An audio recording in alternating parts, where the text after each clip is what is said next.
অন্তর্বর্তী সরকার তার মানে কি কালীন শব্দটা বলে না, মানে ওনারা কালটাল বলতে চায় না। আমরা বলি আপনার অন্তর্বর্তীকালীন সরকার।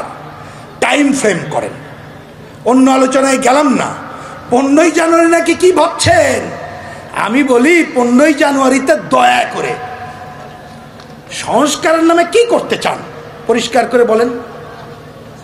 বললে আমরা বলেছি আগের স্বৈরাচার অনেক প্রতিষ্ঠান ধ্বংস করে দিয়েছে, এটা গড়ে তুলতে হবে।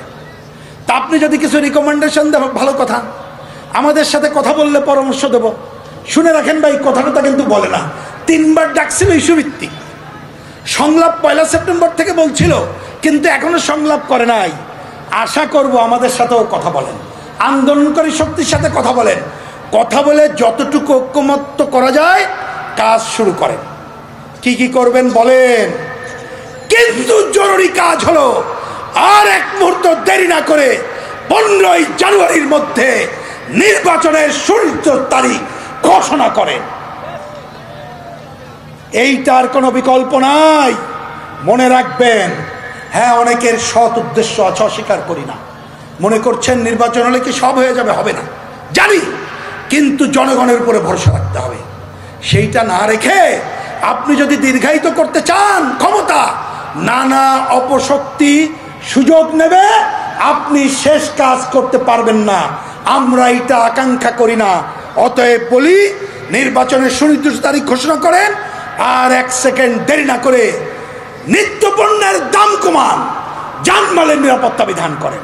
আমি দুঃখের সাথে বলতে বাধ্য হচ্ছি, আমাদের দেশের ধর্মীয় সংখ্যালঘু এবং জাতিগত সংখ্যালঘু আর গরিব মানুষ কেন বিপদে থাকবে?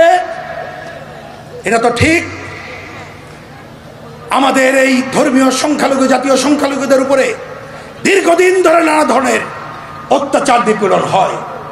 এবারের আগে অনেক বেশি হয়েছে, এবারে হয়নি এমনটা না, হয়তো আগের থেকে কমও হতে পারে, কিন্তু এটাই সত্য, আমাদের ধর্মীয় সংখ্যালঘুরা নিরাপত্তাহীনতায় ভুগছে, যা আমাদের কাম্য না।